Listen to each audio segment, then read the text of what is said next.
Eu, porém, vos digo, não resistais ao perverso. Mas se alguém te ofender com um tapa na face direita, volta-lhe também a outra. 40. Se alguém quiser processar-te e tirar-te a túnica, deixa que levem também a capa. 41. Assim, se alguém te forçar a andar 1 milha, vai com ele 2. Dá a quem te pedir, e não te desvie de quem deseja que lhe emprestes algo.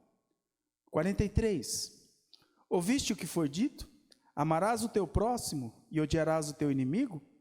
Eu, porém, vos digo, amai vossos inimigos e orai pelos que vos perseguem. Até aqui. Deixe a sua Bíblia aberta, feche os olhos.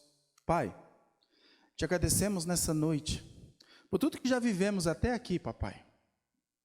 Alguns poderiam dizer que tudo que vivemos aqui já seria necessário e poderíamos ir embora, mas nós chegamos agora no ponto alto onde o Senhor vai falar conosco, onde o livro foi aberto e através do Espírito Santo nós seremos ministrados. Pai, eu te louvo pela tua igreja, te agradeço, Senhor, pela vida de cada homem, cada mulher aqui. Pai, dá com que o único Espírito que tenha liberdade aqui seja o Espírito Santo e nenhum outro Espírito tem poder sobre esse local. Amarrado, ferido de morte está o inimigo de nossas vidas. Ele está com os dias contados, porque o Senhor está às portas. Te louvo também, Deus, pela vida de cada pastor, cada pastora dessa igreja. Te louvo pela vida do pastor Josmar, pastora Silmara, que só possa usá-los lá na missão que eles foram agora, e que lá também toda a igreja seja abençoada através da sua santa palavra. Oramos por eles para que o Senhor os use com ousadia, segundo o teu coração. Essa é a nossa oração, em nome de Jesus Cristo de Nazaré. Amém e amém. Glória a Deus.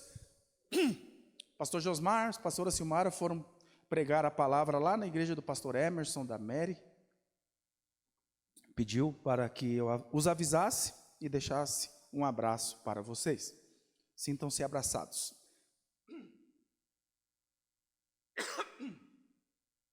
Mateus capítulo 5, 6 e 7. Sermão da montanha. Algo que Jesus fez e que deixou todo mundo atordoado. Até hoje é falado desse sermão no Monte das Oliveiras. Capítulo 5 vai discorrer, e nós chegamos aqui no versículo 39, onde nós vamos ver os contrassensos, onde nós vamos e acabamos de ler algo que parece que a conta não fecha, algo que parece que não bate, algo que vai contra tudo aquilo que o mundo nos ensina. E Jesus, ele vai discorrendo propositalmente esses 3 capítulos, 6, 5, 6 e 7. Propositalmente, no final do capítulo, do Sermão da Montanha, que é o capítulo 7, lá no finalzinho, ele vai fazer aquela comparação. Aquele que ouve estas palavras é semelhante ao homem prudente que edificou a sua casa sobre a rocha. Aquele que ouve essas palavras, quais palavras? As palavras que estão em Mateus 5, 6 e 7. Não está ali aleatório aquilo que você e eu já conhecemos. Então aquele que atenta ao Sermão da Montanha, ele é semelhante ao homem que edificou a sua casa sobre a rocha. Vieram os ventos, tempestades, tentaram contra aquela casa, mas ela não caiu, porque estava na rocha.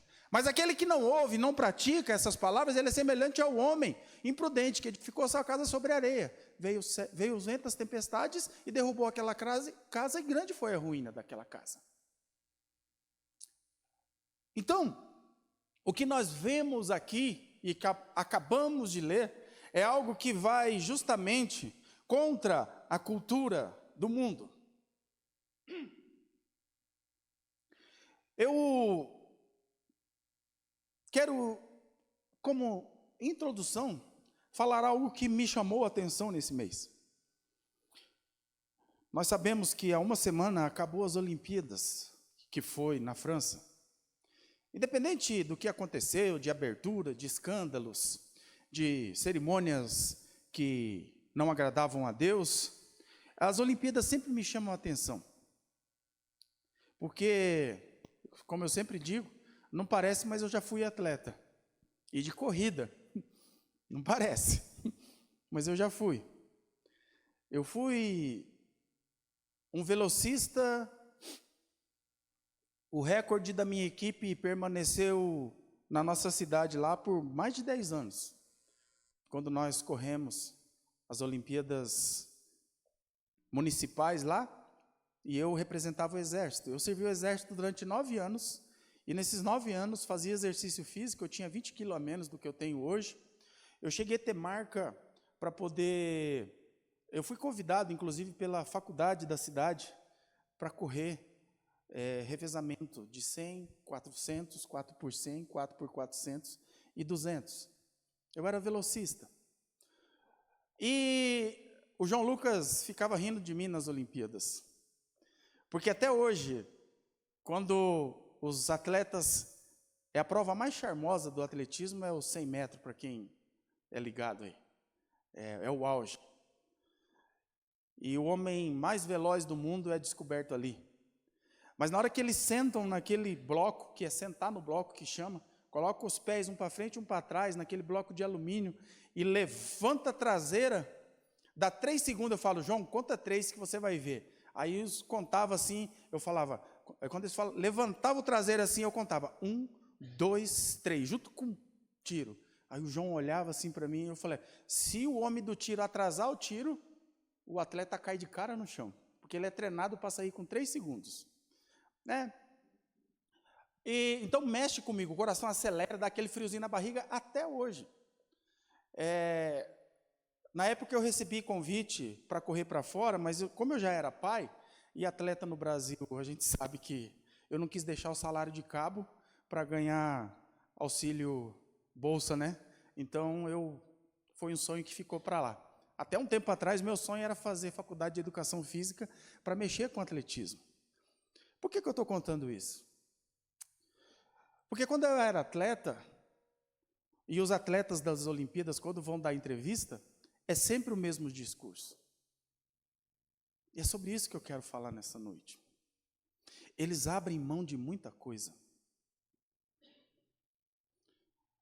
Alguns que chegam ali, chegam com patrocínio, vendem carro, o pai ajuda a chegar. Quantos aqui sabem que é assim? Né? As mulheres do futebol, muitas têm que trabalhar em outros. E aí a crítica que não sabe nada, eu não falo nada, mas aí, poxa, o rapaz lá do boxe lá perdeu. Mas ninguém sabe que todos os dias eles cumprem expediente de 8 horas treinando. E quando chega na época de Olimpíada, além do treinamento, eles precisam abrir mão de muitas coisas. Eu nem era crente ainda quando eu era atleta, mas eu já mantinha dieta regrada. Eu comia o que era bom para um velocista. Eu bebia o que era bom para um atleta. Eu me resguardava. Eu me concentrava.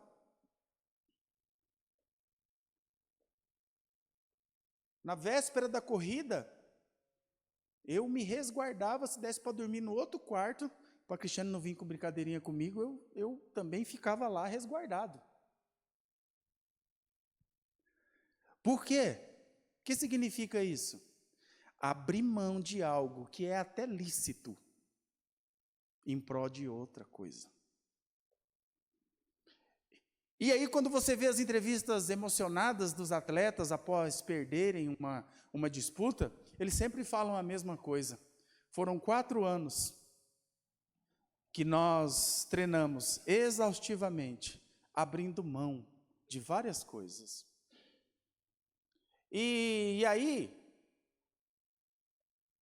nós vamos percebendo o quanto é necessário abrir mão de algo. O apóstolo Paulo, ele sabia, porque as Olimpíadas elas não surgiram agora. Atenas, Grécia, Roma. O apóstolo Paulo, ele, como um aristocrata, um burguês, talvez quando eram Olimpíadas, quando eram Jogos Olímpicos, ele pegava os melhores lugares na arena. Tanto é que 1 aos Coríntios, capítulo 9, vai dizer assim, verso 24. Não sabei que entre todos os que correm no estádio, na verdade, somente um recebe o grande prêmio?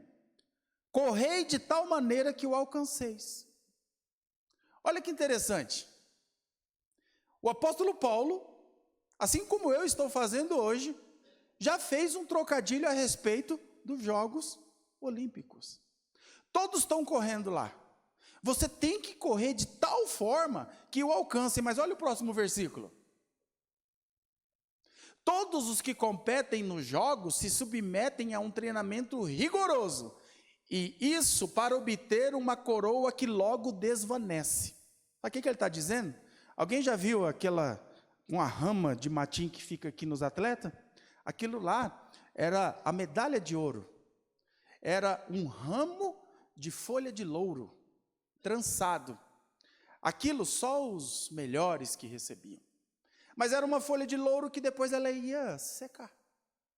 Mas eles se submetiam a um treinamento rigoroso, de abrir mão de sorvete, de x-salada, de cookie, de pata de urso, de costela com pão.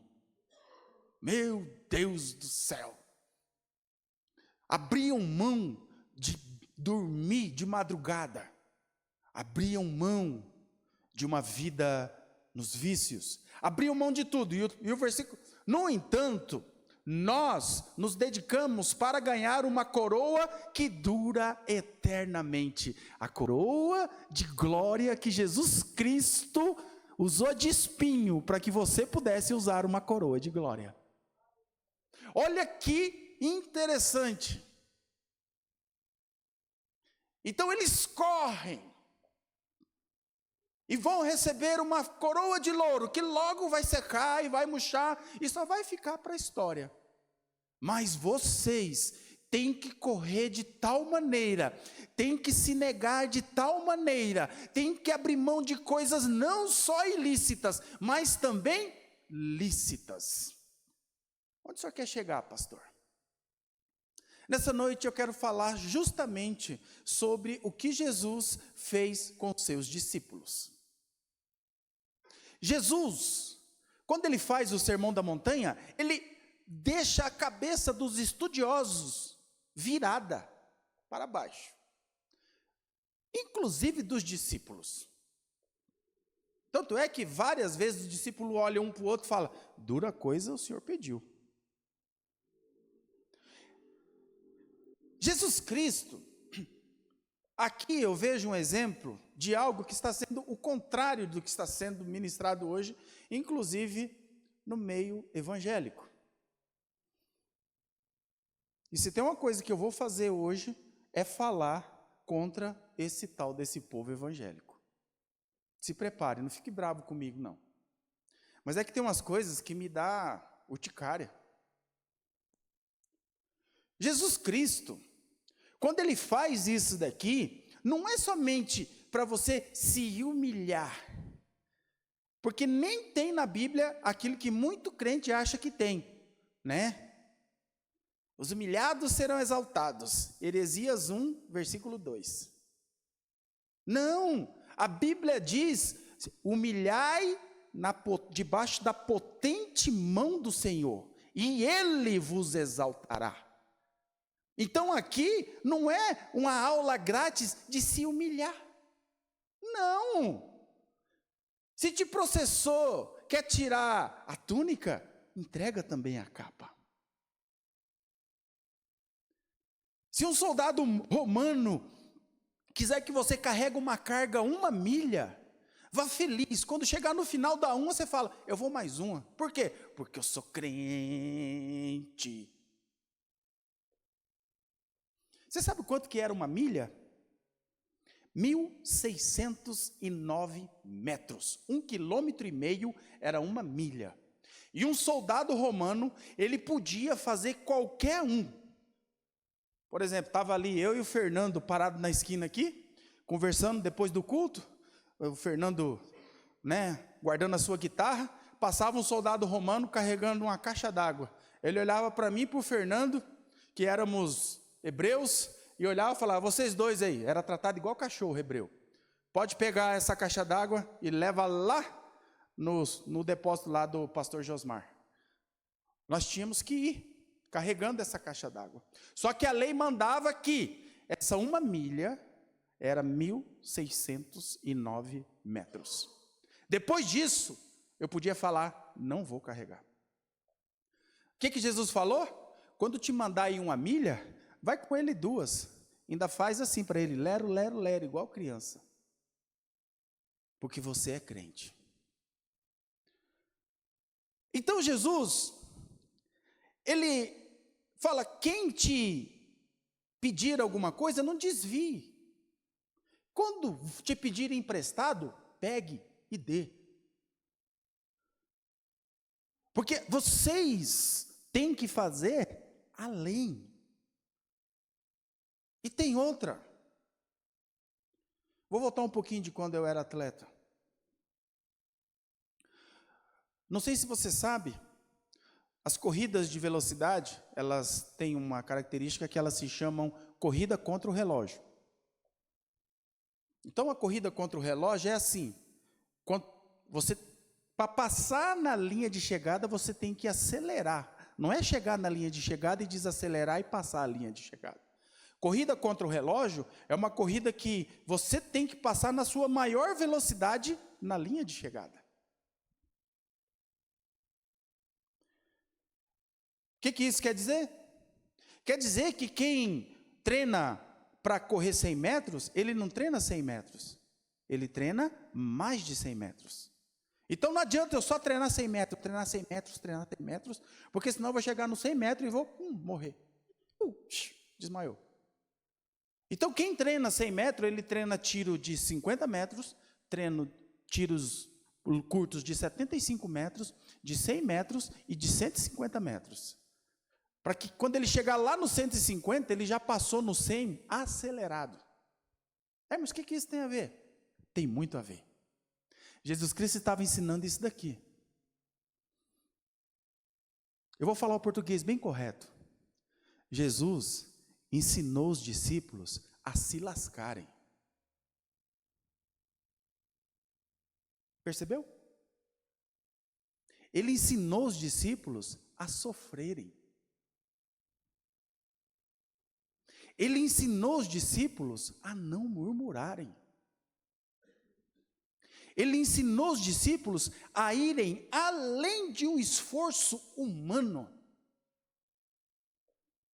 Aí o que aconteceu? Eles ganharam. Sabe por que eles ganharam? Porque o evangelho chegou aqui hoje. Por causa daqueles homens que foram treinados para ir 1 milha a mais. Eles foram treinados para quando eles fossem jogados no estádio e os leões viessem devorar primeiro os filhos dele, enquanto o imperador Nero estava assistindo com aquele escravo dele que ficava abanando ele. Quem já viu isso no filme? Na arena do Coliseu de Roma. Renega Cristo! Não, ele me ensinou em mais 1 milha. Então solta o leão. O leão, uau! Eram crianças, eram mulheres, eram homens que foram martirizados por conta do evangelho. Eles venceram e o evangelho chegou aqui hoje. Nero, ele chegava no Palácio Real, estava muito escuro, ele pegava cristão, amarrava com a corda, jogava piche, betume na corda e perguntava, você vai negar Cristo?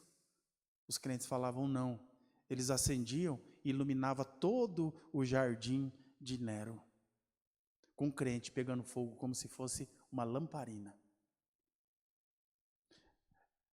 Talvez alguns estavam escutando isso daqui.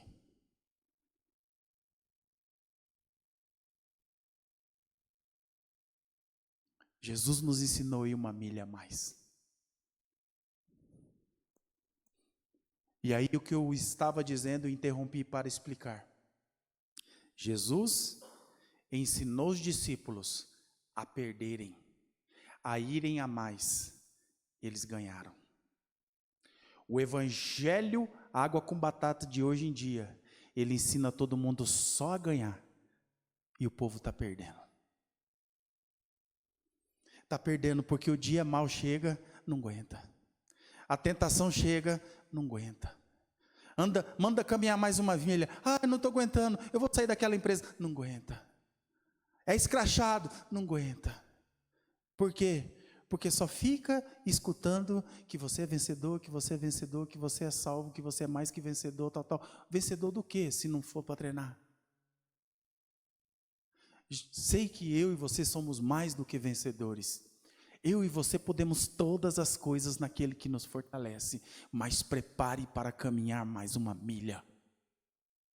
Se prepare para o dia mau. Se prepare.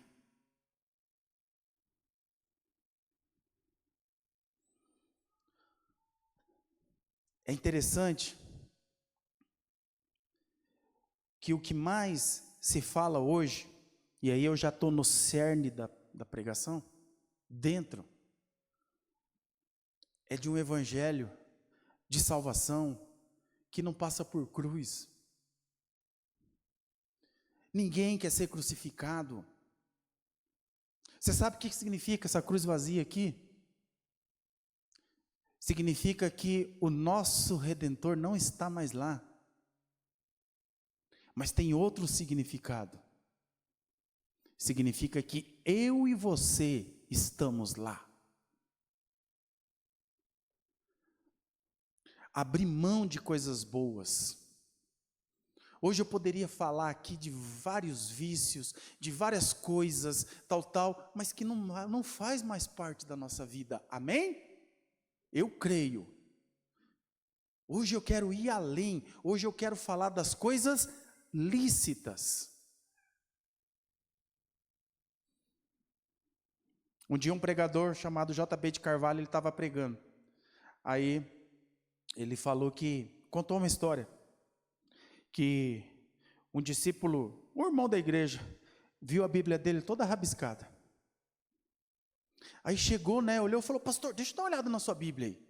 Aí olhou, estava rabiscada, uma setinha, uma referência, daqui pula para lá, escrito de caneta. Ele olhou assim e falou assim: ô pastor, essa sua Bíblia aí tá, ó, o senhor não quer me emprestar ela uma semana não, para eu pegar e umas coisas assim da sua Bíblia e abrir na minha Bíblia e deixar minha Bíblia toda turbinada? O pastor falou: neca de pitibiribas, não. Ô pastor, mas por quê? Para essa Bíblia aqui ficar toda rabiscada, foi muita noite no quarto, trancado, para Deus falar comigo, enquanto tinha muita gente assistindo o Jornal Nacional na sala. Enquanto tem gente assistindo filme, eu estava no meu quarto, trancado, falando com Deus e rabiscando minha Bíblia. É caro para ter isso. Eu gosto de uma frase que ela diz assim: a graça, ela custou caro. A salvação é de graça. Mas poder de Deus custa caro. Pastor, só está dificultando a coisa.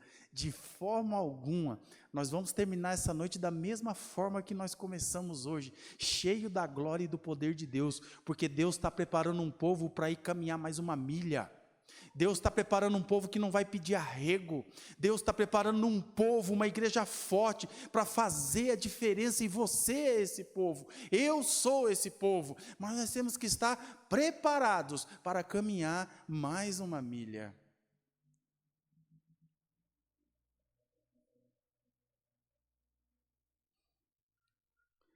Eu quero que projeta ali, por favor, Mateus 27, 32. Como eu disse, nós estamos no centro da pregação agora. E é um momento que eu gostaria que você não descuidasse. Mateus 27, 32.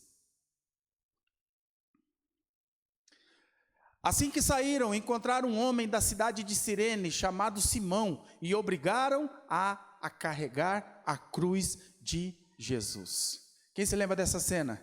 Jesus cai uma vez, Jesus cai outra vez, e aí, quando para Jesus não morrer antes da crucificação, o soldado romano puxa um negão de Cirene. Pastor Negão? Ele era da África, de Cirene. Segundo a história, ele é da descendência, na realidade, essa região de Cirene da África é a mesma região que o evangelho chegou lá através da rainha de Sabá. Quem lembra da rainha de Sabá? Lá de Salomão, que visitou Salomão. Lembra? Então, muitos mil anos antes, o evangelho chegou lá, a palavra de Deus chega lá, e está lá o negão da África, o Simão de Cirene, da cidade de Cirene, vendo aquilo lá e puxam ele. Lembra que eu falei que o soldado podia mandar carregar uma carga? Lembra? Ele teve que obedecer. Só que é o seguinte, ele estava lá para a Páscoa. Simão de Cirene estava lá para a Páscoa. Lembra que era sexta-feira? Lembra que ia ter o Cordeiro Pascual? O Simão carregou a cruz de Jesus. Você já parou para se perguntar por que o Evangelho narra isso? Se a cruz era de Jesus, se Ele morreu na cruz por mim e por você, se Ele carregou a cruz por mim e por você, se está tudo pago e nós não precisamos mais fazer nada, só basta nós ficarmos deitados eternamente em berço esplêndido, que tudo vai acontecer por osmose, tudo. Não vai acontecer por osmose não, filho. Unção custa caro. Salvação é de graça, presença de Deus custa caro, custa jejum, custa oração, custa leitura da palavra, custa santificação, custa jejum, custa joelho no chão, cara no pó. Então, meus irmãos, está aqui o exemplo. Por que a Bíblia narra? Porque para você participar da glória, você tem que participar da cruz. Só um, aleluia. Para você participar da glória, você precisa participar também da cruz. Gálatas 2:20, por favor, meu nobre assistente, que está assistindo e me ajudando. Fui crucificado juntamente com Cristo, e desse modo já não sou mais eu que vive, mas Cristo vive em mim. Continua. E essa nova vida que agora vivo no corpo, vivo-a exclusivamente pela fé no Filho de Deus, que me amou e se sacrificou por mim. Quem está naquela cruz? Fala eu. Quem está naquela cruz somos eu e você, queridos. O apóstolo Paulo sabia, ele fala, eu estou crucificado com Cristo, agora eu já não vivo mais para mim, mas eu vivo essa vida exclusivamente por aquele que me amou. Então se alguém me mandar caminhar uma milha, eu vou duas. Se alguém bater na minha face, eu dou o outro lado. Se alguém me humilhar, eu falo, pode falar, porque enquanto você está falando, eu estou engordando. Melhor dizendo, eu estou emagrecendo. Entendeu? Eu estou pregando sobre santificação hoje, mas de um jeito que a teologia vai deixar fácil, porque hoje não pode mais falar de santificação. Hoje se fala de santificação, está colocando jugo na igreja. Eu não quero falar mais disso no púlpito. Não pode pregar isso, senão vai espantar meus clientes, porque crente virou cliente. E se eu não gostar do discurso dessa igreja, eu saio dela e ela vai perder R$150 de dízimo por mês. Grande coisa. O pessoal está mais preocupado com a retórica para não perder cliente. Pelo amor de Deus. Jesus não é Facebook que quer curtida, não. Ele quer seguidor. E eu e você somos seguidores, amém? Essa é uma noite de derramamento de poder, eu estou sentindo isso desde o início. Deus vai derramar poder aqui hoje, só que poder ele não vem por osmose, poder vem através da santificação. Por favor, projeta para mim, Hebreus 14, 12 ou 12, 14, deixa eu olhar a cola. Hebreus 12, 14.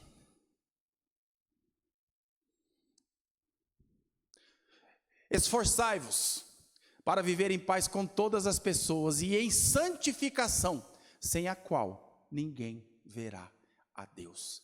Dá para ver Deus sem santificação? Santificação é o processo o qual Jesus e eu trabalhamos continuamente, desde o dia em que eu o aceitei até o dia que ele me levar. Salvação, ato único, feito exclusivamente por Deus, sem a mão humana. Vou repetir. Salvação, quantos aqui são salvos? Amém? Você estava lá ajudando Jesus a te salvar ou não? Não? Não estava, né? Ajudou alguma coisa? Foi um preguinho na sua mão? Você estava na reunião com Deus quando ele falou para Jesus ir? Você estava? Não, também não, né? Eu também não. Sabe por quê? Porque a salvação, segundo a teologia de Wayne Grudem, ele é o pai da teologia sistemática das igrejas pentecostais. A maioria das igrejas pentecostais utilizam em seus cursos de teologia a teologia de Wayne Grudem. Então estou dando a fonte, para não dizer que é do Emerson. E na fonte está escrito assim: salvação, ato único, repita comigo, único, feito exclusivamente por Deus, repita comigo, por Deus, sem, pode falar, sem intervenção humana, sem ajuda humana. É isso. A teologia sistemática da maioria dos cursos de teologia vai falar isso. Agora, santificação segundo a teologia sistemática de Wayne Grudem. Santificação, ato contínuo. Lembra que a salvação é único? Santificação é contínuo. Então, um dia de cada vez. Lembra de Provérbios 4,18? Mas a vereda do justo é como a luz da aurora, que vai brilhando mais e mais até ser dia perfeito. Né? Então, santificação, ato contínuo entre Deus e o homem, é um processo.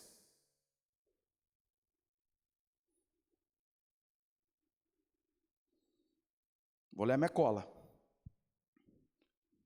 A santidade, olha que interessante, é uma obra progressiva da parte de Deus e do homem, que nos torna cada vez mais livres do pecado e semelhantes a Cristo. Por isso que eu e você somos chamados de cristãos. E o que quer dizer cristão? Pequeno Cristo. Todo cristão, ele é um pequeno Cristo. Olhe para a pessoa que está do seu lado e fala assim: quer ver Cristo?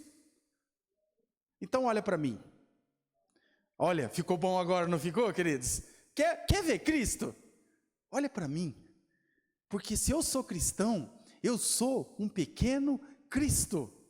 E que hora que eu sou um pequeno Cristo? Eu sou um pequeno Cristo quando eu caminho mais uma milha. Eu sou um pequeno Cristo quando eu levo desaforo para casa. Eu sou um pequeno Cristo quando falam de mim e eu não coloco a boca no trombone, no Facebook, na rede social, no status. Eu aguento caladinho. Eu sou um pequeno Cristo nessa hora. Eu sou cristão. Eu me pareço com Cristo a cada dia. Eu preciso lembrar que eu estou morto. Eu preciso lembrar que eu estou crucificado. E se tem uma coisa que lembra todo dia que eu tenho que ser crucificado, para quem está com a esposa aí do lado, quem está do marido, pega na mão e fala: é você. Sou eu que tenho que lembrar para a Cris que ela está crucificada. É a Cris que tem que lembrar para mim. Ontem eu fui ao mercado. Falei: amor, vê o que é para buscar. Não. Traz só o café. Saí de casa, Virei o carro, primeira marcha, segunda marcha, um zap da Cris. Traz mais isso. Eu falo, criatura, eu já tinha perguntado. Só que também tem hora que eu tiro ela de sério. E aí, queridos, se tem uma coisa que é um exercício para poder ir para o céu, são duas coisas. Primeira, casamento. E segundo, igreja. O lugar que ensina a gente a ir para o céu. E a ser um pequeno Cristo. E o pastor não me viu e foi embora sem falar comigo e eu não volto mais na igreja. Igreja é para isso. É só para mostrar o tanto de coisa feia que tem na gente. Esqueceu do meu aniversário. Às vezes o camarada tem visão. Quando eu usava óculos, meu óculos era muito forte. Eu tinha que avisar isso direto. Meu óculos era muito forte. E óculos muito forte, por mais que a tecnologia seja muito boa hoje em dia, as laterais do meu óculos eram bem grossas. Então eu tinha pouca visão periférica. E aí, para variar, eu tenho fotossensibilidade. Então, de vez em quando, eu estou assim, ó, por causa da luz. E aí as pessoas olhavam, o Hermes estava assim, ó, na igreja. Aquele pastor tem uma cara de bravo. E aí estava de óculos, aí tinha pouca visão periférica.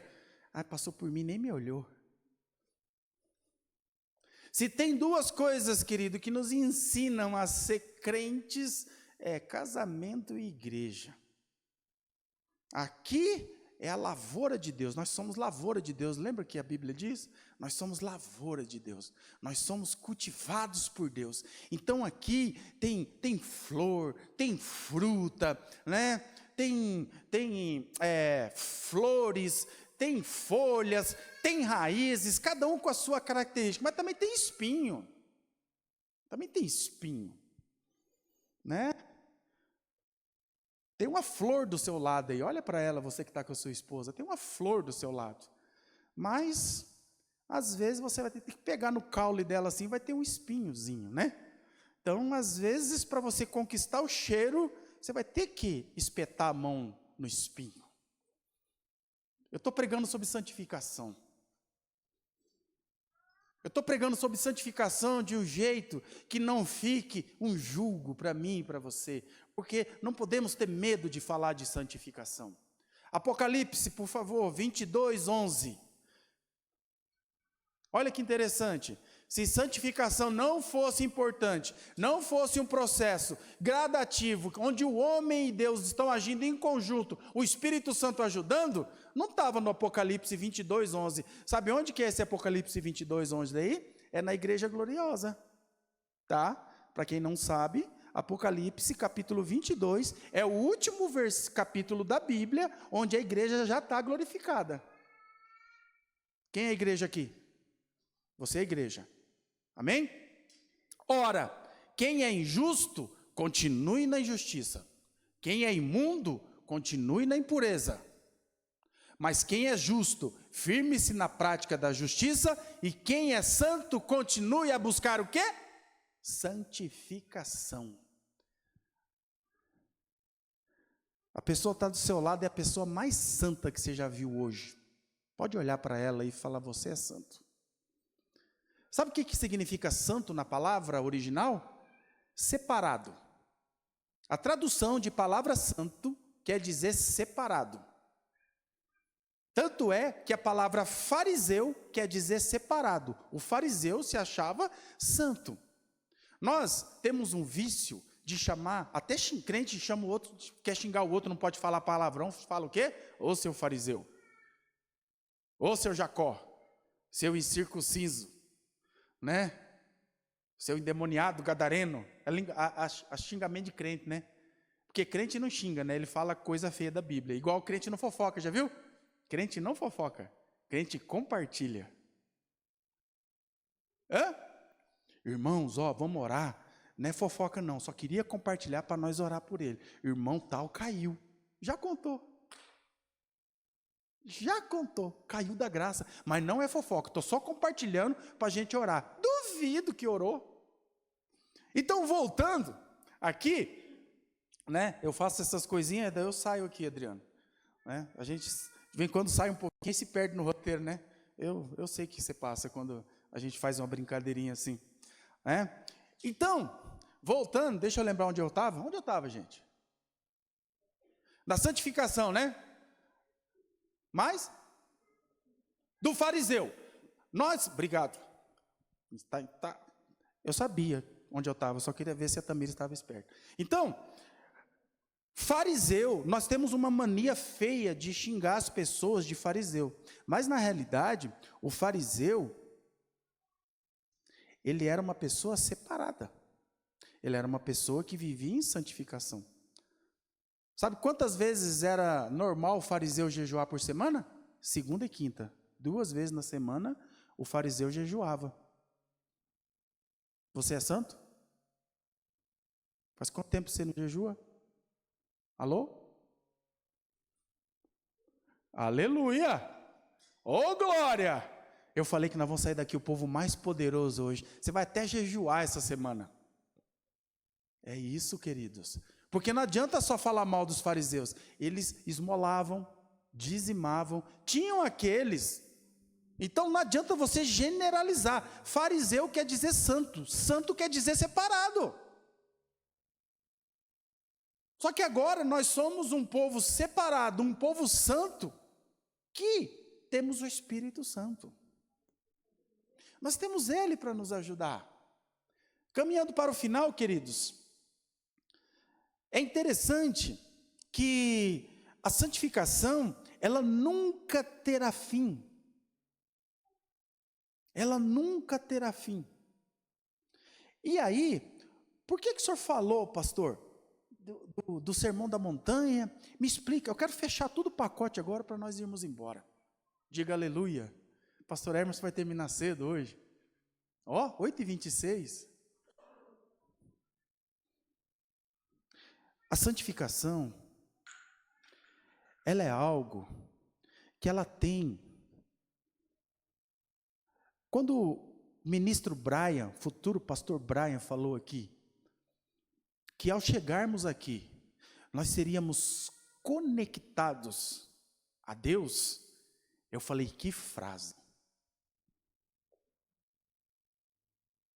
Ele falou assim, que bela palavra de saudação, chamando o povo para o culto, foi a palavra de saudação hoje, que é como tem que ser uma palavra de saudação. E ele conclamou o povo, leu sobre Abraão, que esperou, e ele falou, então nós chegamos, Deus não tinha ninguém maior para jurar, jurou por ele mesmo, então nós chegamos na mesma situação de Abraão, nós estamos face a face com Deus, e o Brian disse, e ao chegarmos aqui nós seremos conectados a esse Deus. Agora eu vou te falar uma coisa, não tem como sermos conectados a Deus e sairmos da mesma forma que nós chegamos. Não tem como. Não tem. Então, o que nós estamos fazendo aqui, relembrando do Sermão da Montanha, juntamente com todos esses textos que veio nos falando de santificação, é que o quê? A santificação atrai o poder de Deus. Esse é o tema da pregação de hoje. Porque a graça, ela está sobre o justo e sobre o injusto. Amém ou não amém? Ela está. As misericórdias do Senhor são as causas de não sermos consumidos. Foi pregado isso daqui quarta-feira. Novas são as suas misericórdias, de forma que elas se renovam a cada manhã. A misericórdia de Deus, juntamente com a graça de Deus, está operando nesse exato momento no mundo.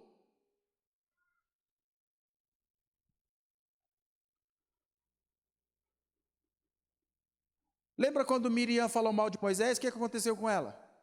Pegou? O que Miriam pegou depois que falou mal de Moisés? Lepra. Lembra quando Davi estava carregando a arca? Aí o boi tropeçou, Uzá foi pegar na arca, não podia ter pego na arca, a intenção era boa, o que aconteceu com Uzá? Um raio caiu nele, foi consumido. Ele não estava santificado para tocar naquela arca. Lembra? Pastor, o que o senhor quer dizer com isso? Hoje, às vezes nós não estamos tão santificados.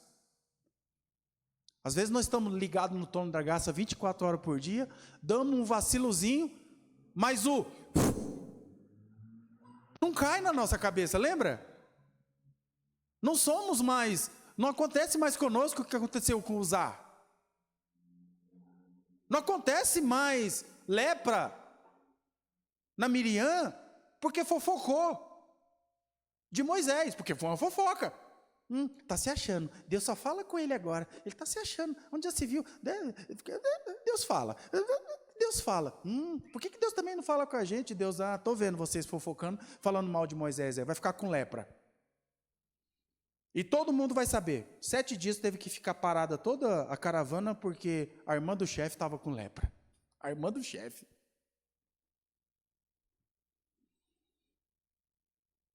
Sabe o que eu estou querendo dizer com isso? Eu dou uma volta, às vezes, para falar. É meu jeito. Porque a misericórdia do Senhor não nos consome. A graça do Senhor, o fato de estarmos no tempo da graça, significa que quando nós errarmos, não vai vir um raio igual caiu na cabeça de Uzá, nem uma lepra. Sabe onde eu estou querendo chegar? Eu estou querendo chegar que a graça, ela está no mundo todo, mas poder de Deus só onde tem santo e separado. Você quer ser utilizado com o poder de Deus? Seja santo. Último versículo, Samuel. 1 de Pedro 1,15.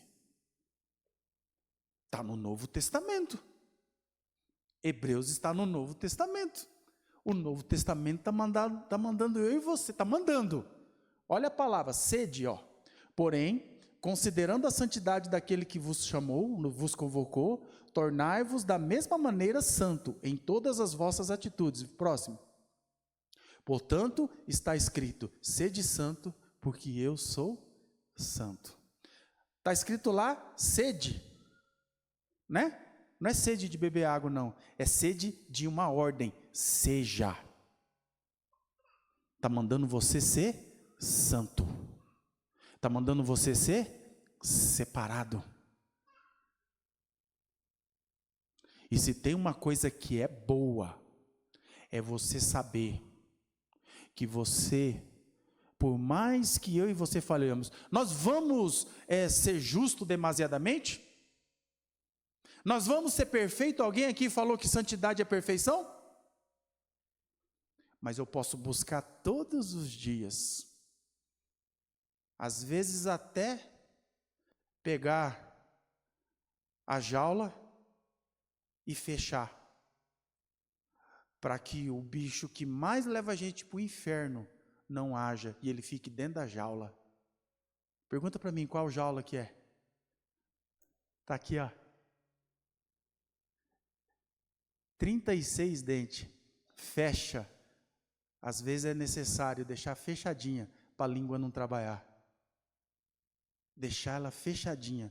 Processo de santificação, às vezes é fechar a jaula, é fechar a boca. Processo de santificação, às vezes é caminhar mais uma milha. O dar a outra face, o perdoar. Isso tudo diz de santificação. Não falei nem um momento aqui de perfeição. Porque perfeito é só Ele. Mas todos os dias eu posso ser melhor do que ontem. E amanhã eu quero ser melhor do que hoje. E nós vamos buscando todos os dias. Está pronto? Temos que ser crucificados? Saia daqui crucificado, já é o primeiro passo. Quero chamar o ministério de altar.